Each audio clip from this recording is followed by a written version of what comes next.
ఈరోజు ఈ వీడియోలో టాపిక్ ఏంటంటే మనకి చాలా ప్రధానమైనది నేమ్ కరెక్షన్ తరువాత నేమ్ కోర్సుని ఎలా రాయాలి అంటే నేమ్ కోర్సుని ఎలా రాస్తే మనకి చాలా తొందరగా పాజిటివ్ క్యారీ అవుతుంది. ఆ కోర్సు రాయడంలో మనం తీసుకోవాల్సిన జాగ్రత్తలు ఏమిటి? మనం చూసినట్లయితే న్యూమరాలజీలో నేమ్ కరెక్షన్ కోసం ఎంత ఆసక్తి చూపిస్తారో నేమ్ కరెక్షన్ తరువాత అంత అశ్రద్ధ చేస్తూ ఉంటారు. దానివల్ల ఏమవుద్దంటే ఎలాంటి యూజు ఉండదు. దాదాపు ఆల్మోస్ట్ నాకున్న కస్టమర్స్ అందరూ వాళ్ళు అడిగి తెలుసుకొని రాస్తుంటారు. అయినప్పటికీ ఇంకా చాలామందికి ఇది ఎప్పుడు ఒక డౌట్బులే, ఒక సందేహమే. ఇక వీళ్ళు కాకుండా బయట ఎవరి దగ్గరన్నా కరెక్షన్ చేసుకునే వాళ్ళు కూడా ఈ మధ్య మెసేజ్ చేస్తున్నారు, నేను ఈ విధంగా కోర్సు రాస్తున్నానండి, లేదా మాకు చెప్పిన వ్యక్తులు ఈ విధంగా రాయమన్నారండి. ఇంకా దారుణం ఏంటంటే ఉదయం సాయంత్రం కూడా రాసేవాళ్ళు కూడా నాకు తారసపడ్డారు. మామూలుగా మనము సూర్యుడు రైజ్ అవుతున్న టైములోనే పాజిటివ్ని క్యారీ చేయగలం. సన్సెట్లో మనం పాజిటివ్ని క్యారీ చేయలేము, నెగిటివ్ ఫుల్ ఫామ్ అయింది. మరి ఆ టైంలో కూడా రాయమని చెప్తున్నారంట కొంతమంది. అది వాళ్ళ విజ్ఞతకే వదిలేద్దాం. అయితే ఈ యొక్క అందరి ఇలాంటి సందేహాలన్నీ తీరి మీరు చాలా ఫాస్ట్గా పాజిటివ్ని క్యారీ చేయాలంటే అసలు నేమ్ కరెక్షన్ తరువాత కోర్సుని ఏ విధంగా రాయాలి అనేది ఈ వీడియోలో చూద్దామండి. మనం కనుక గమనించినట్లయితే name correction, name change, name deciding,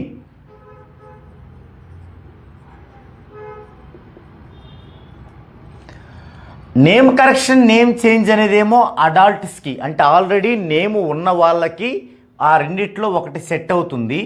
birth బేబీస్కి ఇది సెట్ అవుతుంది. అయితే ఈ బర్త్ బేబీస్ అంటే 14 ఇయర్స్ లోపు ఉన్న వాళ్ళకి మనము కోర్సు రాయాల్సిన అవసరం ఉండదు. ఎందుకు? వీళ్ళు స్కూలు టైం లోపు మనలాగా ఎక్కడెక్కడికో పనుల నిమిత్తము వెళ్ళి రకరకాల నెగిటివ్ని ఇంట్లోకి తీసుకొచ్చేటువంటి సిచ్యుయేషను వారికి ఉండదు. అసలు నెగిటివ్ ఎప్పుడు మనకు స్టార్ట్ అవుద్దంటే రకరకాల ప్లేసుల్లో రకరకాల మెంబర్స్ని కలిసి మనము ఇంటికి వస్తున్నప్పుడు ఆ యొక్క నెగిటివ్ అనేది ఇంప్రూవ్ అవుతూ ఉంటుంది. అది 14 ఇయర్స్ లోపు వాళ్ళకి ఆల్మోస్ట్ ఉండదు. అయితే మరి బర్త్ బేబీస్కి కానీ 14 ఇయర్స్ లోపు వాళ్ళకి కానీ కోర్సు రాయాల్సిన అవసరం లేదా అంటే ఉంది. కొన్ని సందర్భాల్లో ఉంది. ఏ సందర్భం? సంతానంలో ఒక పర్సన్, ఒక బాబు కానీ బేబీ కానీ చదువు బాగా రావట్లేదు. అంటే ఎంత చదివినా వాళ్ళు స్కూల్కి వెళ్ళి చదివిందింటే మర్చిపోతున్నారు, చదువు బాగా రావడం లేదు. ఇది ఒక లోపం. లేదు, పిల్లలు చాలా మొండిగా తయారవుతున్నారు, చిన్న పెద్ద లేకుండా ఎంత మాట పడితే అంత మాట అంటూ అసలు చెప్పిన మాట వినకుండా మొండిగా తయారవుతున్నారు. ఇది ఒక లోపం పిల్లల్లో. అలాగే కొంతమంది పిల్లలు చిన్నప్పటి నుంచి రకరకాల డిసీజ్తో, రోగాలతో, అంటే ఎప్పుడు జలుబుతో ఉండటం కానీ, స్కిన్ ఎలర్జీ కానీ, శ్వాసకోశం సంబంధించి కానీ ఇలా రకరకాల ఇబ్బందులు ఎదురవుతూ ఉంటాయి. ఎప్పుడు మెడికల్తోనే ఉంటారు, ఎప్పుడు మెడిసిన్తోనే జీవిస్తుంటారు. ఇలాంటిది ఒక లోపం. ఇలాంటి లోపాలని మీరేదైనా గుర్తించినట్లయితే పిల్లల్లో వారికి కూడా కరెక్షన్ తర్వాత లేదా డిసైడింగ్ తర్వాత కోర్సు రాయాల్సిందే. మరి వాళ్ళు రాయాలా అంటే నో. 14 ఇయర్స్ లోపు వాళ్ళు ఏకాగ్రతని పెట్టలేరు. లేదా వారు రకరకాల పనుల్లో అంటే చదువు నిమిత్తం వారికి టైం కుదరదు. అందుకని వారి ఫ్యామిలీ మెంబర్స్లో ఎవరైనా రాయొచ్చు.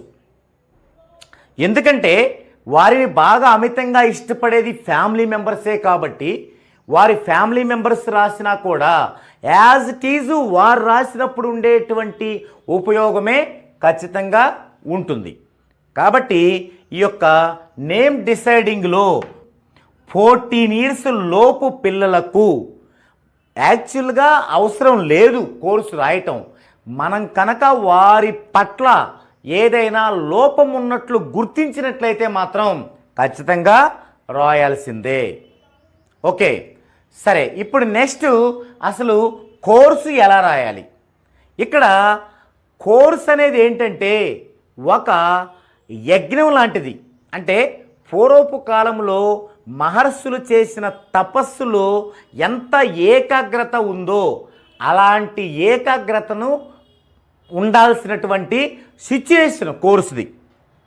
కాబట్టి ఫస్ట్ కోర్సు రాసే వాళ్ళకి ఏముండాలంటే ఏకాగ్రత ఉండాలి.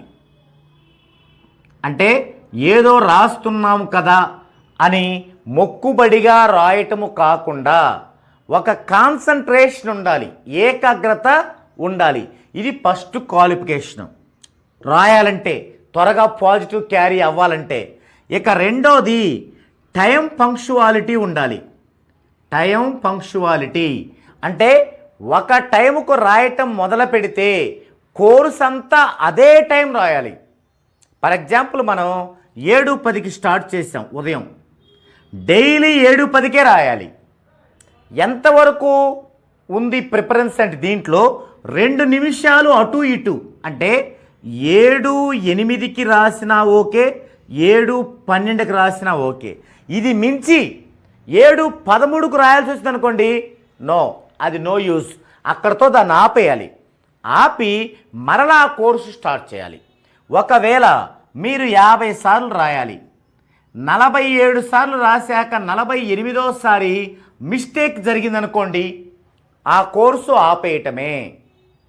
అంటే ఆ కోర్సు అప్పుడు దాకా రాసినంత వేస్టేనా అంటే వేస్ట్ కాదు, దాని ఫలితం అనేది ఉంటుంది. కానీ మీరు రాసే కోర్సు లిస్టులోకి అది రాదు, అది కోర్సు లిస్టులో కౌంటబుల్ కాదనమాట. ఓకే, కాబట్టి ఇక్కడ ఏకాగ్రత ఫస్ట్, రెండోది పంక్చువాలిటీ. ఇక మూడో పాయింట్, చాలా ముఖ్యమైన పాయింట్ ఏంటంటే ఈ నేమ్ రాసే టైంకి మీరు పరిశుభ్రంగా ఉండాలి. కాలకృత్యములు తీర్చుకొని ఘన పదార్థము తీసుకోకుండా స్నానాలు ముగించి ఫ్రెష్గా రాయాలి. ఎందుకు రాయాలంటే ఈ యొక్క ఏకాగ్రతకి పంక్చువాలిటీకి లింక్ అది. మనం అది గనక లేదనుకోండి, మీరు నిద్రపోతూ లేస్తారు. 7:10కి రాయాలి, 6:30కి లేస్తారు. అయ్యో ఇంకా 40 నిమిషాల టైం ఉందిగా అని మళ్ళీ పడుకుంటారు. ఖచ్చితంగా 7:10కి లేస్తారు. లేచి ఏం చేస్తారు? నిద్ర మంపుతో రాస్తారు, ఏదో మొక్కుబడిగా రాస్తూ ఉంటారు. దానివల్ల ఎలాంటి యూజ్ అనేది ఉండదన్నమాట. కాబట్టి ఈ 3 విషయాలని మీరు గమనించాలి. ఏకాగ్రత, పంక్చువాలిటీ, తర్వాత పరిశుభ్రత, ఈ 3 కూడా గమనించాలి. అయితే కంటిన్యూటీ విషయంలో కూడా మరి ఒక్కొక్కసారి 50 రోజులు మనం రాయాలనుకోండి, 45 రోజులు రాసిన తర్వాత 46వ రోజు మీకు ఏదన్నా ఊరి ప్రయాణం పడుతుంది ఆ టైంలో. మరి అప్పుడు ఎట్లా అంటే, ఇప్పుడు 7:10కి రాయాలి, కానీ మీరు 6ంటికే స్టార్ట్ అవ్వాలి. ఊరికి స్టార్ట్ అవ్వండి. 7:10 అయ్యేసరికి మీరు ఎక్కడ ఉంటారు? ఉంటే రోడ్డు మీద ఉంటారు, లేదంటే బస్సులో ఉంటారు, లేదా బస్ స్టాండ్లో ఉంటారు, లేదా మీరు ఎక్కడికి వెళ్ళాలో వెళ్ళి వాళ్ళ ప్లేస్లో ఉంటారు. అంతే కదా? అక్కడ ఆ క్షణంలో కూర్చొని రాసేయండి. అది రోడ్డు అయితే రోడ్డు పక్కన కూర్చోండి, బస్ స్టాండ్ అయితే బస్ స్టాండ్లో కూర్చోండి, బస్సు అయితే బస్సులోని రాయండి. ఇక్కడ రాయటం ప్రధానం, కానీ గుండ్రంగా రాయటం, నీట్గా రాయడం ప్రధానం కాదు. ఎందుకంటే ఒక్కొక్కరికి బాగా కుదురుతుంది, ఒక్కొక్కరికి రైటింగ్ కుదరదు. అది ప్రధానం కాదు. ఆ టైంకు రాశామా లేదా, అన్నదే ప్రధానమైనటువంటి విషయం. ఒక్కోసారి మీరు ఒక బుక్ పెట్టుకుంటారు, మరి ఆ బుక్ మర్చిపోతారు ఇంట్లో, మరి అప్పుడు ఎట్లా? అప్పుడు మీరు ఒక రఫ్ పేపర్లో రాయొచ్చు, ఎలాంటి చిత్తు పేపర్ అయినా రాయొచ్చు, బయటికి వెళ్ళినప్పుడు రాసి అది అక్కడే పడేయచ్చు. అయితే సాధ్యమైనంత వరకు ఆ పడేయటం అనేది ఏదన్నా పారుతున్న నీటిలో వేస్తే బాగుంటుంది. లేదా ఇంటికి తీసుకొచ్చి మనం అన్నీ అయిపోయిన తర్వాత అన్ని బుక్స్తో పాటు ఒక పారుతున్న నీటిలో వేస్తే మనకి దోషం ఉండదన్నమాట. ఓకే, మరి ఇక ఎలా రాయాలి, దేనిపైన రాయాలి అంటే రోలర్ నోట్స్ పనికిరాదు. White notes, long note book పెట్టుకోవాలి. ఆ నోట్స్లో పేజీకి ఫ్రంట్ వైపున రాయాలి, బ్యాక్ రాయకూడదు. ఆ ఫ్రంట్ వైపును కూడా 22, 23, 24 ఈ లైన్స్ కంటే మించకూడదు. అంటే పేపర్ ఉంది కదా అని ఒక 30 సార్లు రాయకూడదు, ఇరిగిచ్చి రాయకూడదు. 22 ఫ్రీగా ఉంటుంది, లేదంటే 23, 24 అంతకు మించి వెళ్ళకూడదు. కొంతమంది ఏం చేస్తారంటే ఇప్పుడు 55 సార్లు రాయాలనుకోండి, వాళ్ళు ఏమనుకుంటారు, ఒక పేజీలో 23 సార్లు రాశారు, మరి రెండో పేజీలో 23 సార్లు 46 అయిపోయింది, ఇంకా 9 ఉంటుంది, మూడో పేజీలు రాయాలి. ఆ రాసి ఆ పేజీ వేస్ట్ అయిపోయింది, వేస్ట్ కానివ్వండి, దానిలో కంటిన్యూషన్ చేయకూడదు. అందుకు కొంతమంది ఏం చేస్తారంటే 55ని మొదటి పేజీలో ఒక 30 సార్లు రాస్తారు, రెండో పేజీలో 20 సార్లు రాస్తారు, ఈకిచికిచి రాస్తారు. రాయకూడదండి. అలా రాసినందువల్ల మీకు పాజిటివ్ అనేది బాగా డిలే అవుద్ది, లేట్ అవుద్ది. కాబట్టి లాంగ్ వైట్ నోట్ బుక్ పెట్టుకోవాలి. ఇంకా కొంతమందికి ఏ కలర్ పెన్నుతో రాయాలి అనే సందేహం కూడా ఉంది. ఇక్కడ ఏ కలర్ పెన్నుతో అయినా రాయొచ్చు, ఒక్క రెడ్ తప్ప. ఇక్కడ మీకు మీ యొక్క లక్కీ కలర్తో సంబంధం లేదు, ఏ కలర్తో అయినా రాయొచ్చు. కానీ జనరల్గా అందరూ రాసే బ్లూ కలర్తో రాయటమే కరెక్ట్ అన్నమాట. ఓకే, మనం ఏ బుక్ మీద రాయాలో చూసుకుందాం, ఏ పెన్ను ఉపయోగించాలి, టైం టు టైం ఎలా మెయింటైన్ చేయాలి. ఒకవేళ మీరు బయటకు గనక వెళ్ళినప్పుడు, ప్రయాణాల నిమిత్తం వెళ్ళినప్పుడు మరి అప్పుడు ఏం చేయాలి అనేది కూడా చెప్పుకున్నాం.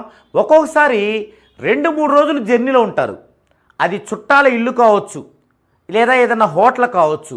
హోటల్ అయితే పర్వాలేదు, మనం ఒక్కలే ఉంటాం కాబట్టి ప్రశాంతంగా ఇంటి దగ్గర లాగానే పరిశుభ్రంగా స్నానం చేయొచ్చు, కరెక్ట్ టైంకి లేవచ్చు, రాయొచ్చు.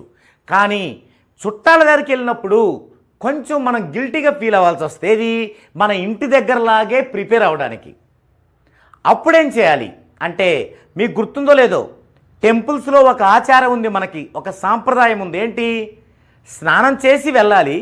అనుకోకుండా స్నానం చేయకుండా కనుక మీరు వెళ్ళారనుకోండి, అప్పుడు ఏం చేస్తారో తెలుసా అండి? కాళ్ళు చేతులు కడుక్కొని ఆ నీళ్ళని నెత్తిపైన చల్లుకుంటారు. ఎందుకు?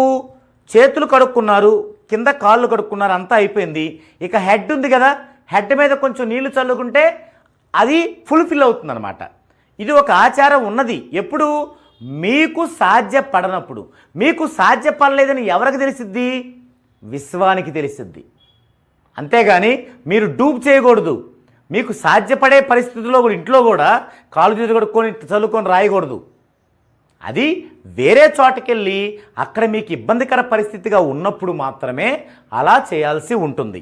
ముఖ్యంగా లేడీస్కి మన ఇంట్లో లాగానే పోయి వేరే చుట్టాలలో అలా చేయలేం కదా తొందరగా.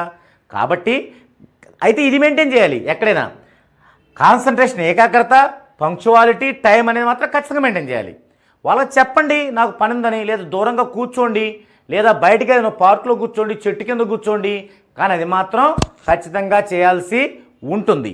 ఈ విధమైనటువంటి అన్ని జాగ్రత్తలు తీసుకుంటూ మీరు కనుక నేముని, మీ యొక్క 14 డైమెన్షన్స్లో ఉన్న నేముని మీరు రాసినట్లయితే ఖచ్చితంగా వారం రోజుల్లో రిజల్ట్ మీరు చూస్తారు. వారమే వారం. అయితే చాలామంది చేసే ఇంకొక మిస్టేక్ ఏంటంటే, అంత పగడబందీగా రాస్తారు కరెక్ట్గానే, కానీ వాళ్ళు రెగ్యులర్గా చేసేటువంటి వాళ్ళ జీవనోపాధి కోసం చేసే పనిని చేయరు. ఫర్ ఎగ్జాంపుల్, ఒకరికి ఏదో అప్పు ఉంది, ఆ అప్పు తీరాలని చెప్పేసి కరెక్షన్ చేసుకున్నారు, బాగుంది, రోజు పర్ఫెక్ట్గా రాస్తున్నారు. మరి అప్పు తీరడానికి ఏం చేయాలి? ఏదైనా పని చేయాలి కదా, అది చేయరు. అది చెయ్యాలి. మనం చేస్తున్న పని చేస్తుంటే ఇది మనకి ఫెచ్చింగ్ అవుద్ది. అంతేగాని మీరు ఏం చేయకుండా ఇంట్లో కూర్చొని కోర్సు పగడబద్దిగా రాసుకుంటే డబ్బులు ఎటు నుంచి వస్తాయి మనకి? కాబట్టి మీరు ఈ కోర్సును రాయటం మొదలుపెట్టిన దగ్గర నుంచి, అందుకే చెప్తాను నా కస్టమర్స్కి, మీరు రాసే కోర్సుని డైలీ నాకు పంపించండి. దీనివల్ల 2 లాభాలు ఉన్నాయి. ఒకటి, మీరు మిస్టేక్ చేస్తే నేను హెచ్చరిస్తాను. రెండవది, మీరు ఏ పని చేస్తున్నారో నాతో మీరు షేర్ చేసుకోవచ్చు ఒక ఫ్యామిలీ మెంబర్ లాగా. అప్పుడు నేను మీరు చేస్తున్న పనుల్లో అది చేయొద్దండి, అలా చేయొద్దండి, ఇది ఇలా చేయండి అని నేను మీకు చెప్పడానికి బాగుంటుంది. అప్పుడు ఎలాంటి మిస్టేక్ జరగకుండా ఆ చేస్తున్న పనుల్లో మంచి పురోగతి అనేది కనిపిస్తూ ఉంటుంది. కాబట్టి ఇప్పటి వరకు ఎవరికైనా సందేహం ఉంటే, నా కస్టమర్స్ అయినా సరే, బయట ఉన్న మన సబ్స్క్రైబ్ మిత్రులైనా సరే, మీరందరూ కూడా ఈ వీడియోని 1కి 10 సార్లు చూడండి. చూసి జాగ్రత్తగా మీరు రాసుకొని ఈ యొక్క న్యూమరాలజీ యొక్క ప్రతిఫలాన్ని పొందండి. ఇంకా ఎవరికైనా గనక డౌట్స్ ఉంటే వారు కామెంట్ రూపంలో తెలియచేయండి, దాన్ని వివరించడానికి ప్రయత్నిస్తాను. అయితే మేము 14 డైమెన్షన్స్లో చేసుకోలేదు, చేసుకుంటే ఇది గనక ఫాలో అయితే బాగుండేదే కదా అని మీకు కనిపిస్తే డోంట్ వరీ. మీరు 14 డైమెన్షన్స్లో చేయించుకోకపోతే అది మీకు ఉపయోగమే లేదు. మీలో చాలామంది అంటారు, ఒకసారి చేయించుకున్నాం కదండి మళ్ళీ చేయించుకోవచ్చా అని. అది యూజ్ లేదు కదా. అది 14 డైమెన్షన్స్లో చేయించుకోలేనప్పుడు ఒక న్యూట్రల్. అది మీరు 10 సార్లు చేయించుకున్నా ఇబ్బంది లేదు. 11వ చేయించుకుంటారే 14 డైమెన్షన్స్లో, అదే మొదటిసారి కింద లెక్క అవుద్ది. కాబట్టి అలాంటి వాళ్ళు ఎవరైనా ఉంటే క్రింద స్క్రోల్ అవుతున్న నెంబర్కి కాంటాక్ట్ అవ్వండి. మీరు దాని యొక్క కరెక్షన్కి సంబంధించిన విషయాలు తెలుసుకొని మీ సందేహాలు తీర్చుకొని అప్పుడు చక్కగా 14 డైమెన్షన్స్లో నేమ్ కరెక్షన్ చేసుకొని మీ యొక్క లైఫ్ని బంగారుమయం చేసుకోండి. ఇది ఈ వీడియోలో కంటెంట్. మరో వీడియోలో మరో డిఫరెంట్ కంటెంట్తో మరలా కలుద్దామండి.